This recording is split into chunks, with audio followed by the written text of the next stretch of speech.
एकांत में जाकर के हरि का भजन करना चाहिए। यही हमारे जीवन का सर्वोत्तम पाठ है।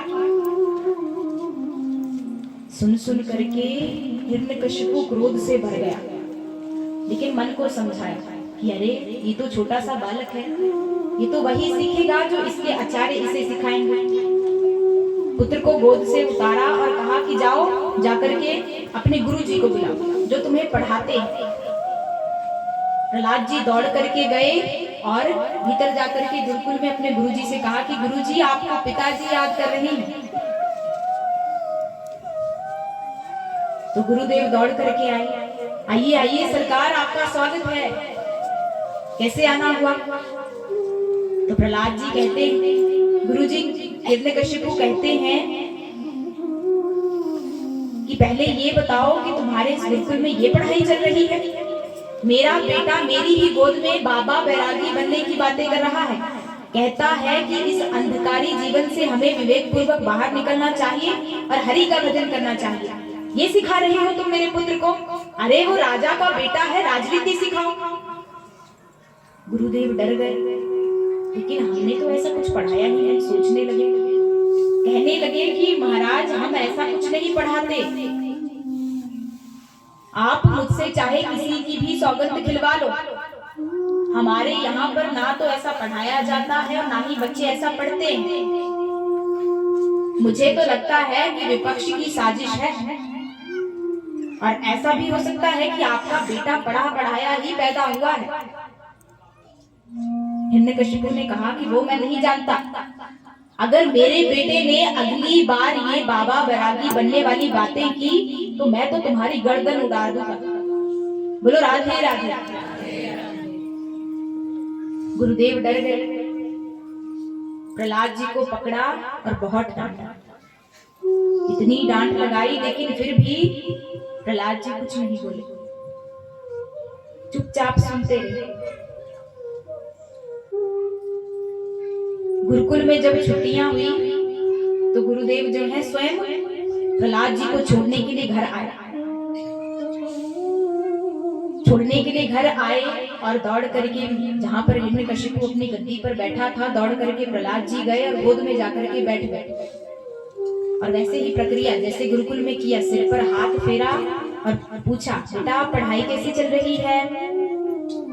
पिताजी पढ़ाई तो बहुत बढ़िया चल रही है। अच्छा, अभी तक तुमने कितने पाठ याद कर लिए? तो ये कहने लगे कि अभी तक हमने 9 पाठ याद कर लिए।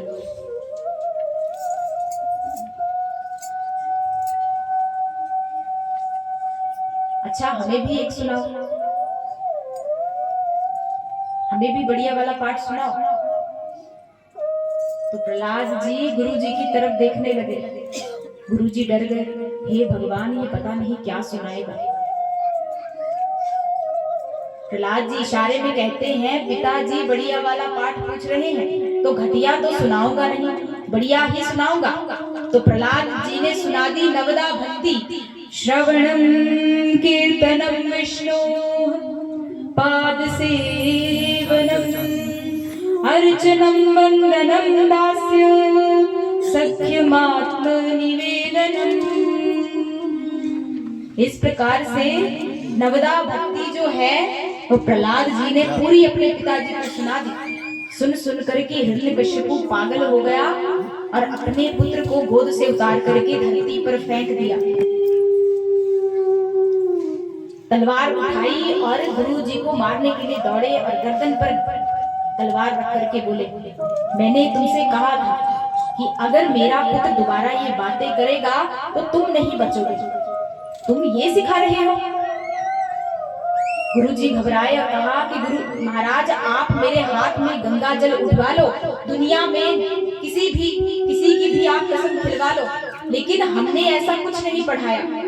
आपका बेटा पढ़ा पढ़ाया ही पैदा हुआ है, हम ये कुछ नहीं सिखाते, हम तो वही सिखाते हैं जो आप हमें बताते हैं। हिरण्यकशिपु के मन में विचार आया कि गुरुदेव तो हमसे झूठ नहीं बोलेंगे। तो प्रहलाद जी को पकड़ करके डांटा, बता तेरी बुद्धि कौन बिगाड़ रहा है? तो प्रहलाद जी मुस्कुरा करके कहते हैं कि पिताजी जिनके ऊपर भगवान की कृपा होती है उन्हें पढ़ने की आवश्यकता नहीं पड़ती, वो बिना पढ़े ही पढ़ जाते हैं। हिरण्यकशिपु को लगा कि मेरा बेटा पूरी तरह बर्बाद हो गया, तो मृत्यु दंड का आदेश दे दिया। सैनिक पकड़ करके ले गए, हजारों तरीकों से प्रहलाद जी को मारने का प्रयास किया, लेकिन प्रहलाद जी को कुछ नहीं हुआ। विष पान कराया, पहाड़ से फिकवाया, होलिका में जलाया, गरम गरम तेल में डलवाया गया, लेकिन फिर भी प्रहलाद जी को कुछ नहीं हुआ।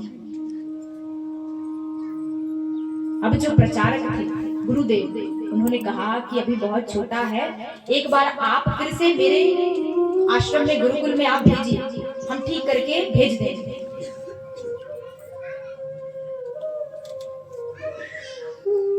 तो प्रहलाद जी को फिर से गुरुकुल में ले गए। अब देखिए, जिस पर भगवान का रंग चढ़ा है, श्याम रंग चढ़ा है, उस पर कोई और रंग चढ़ ही नहीं सकता। बहुत सारे प्रयास गुरुओं ने किए, लेकिन कोई फर्क नहीं पड़ा।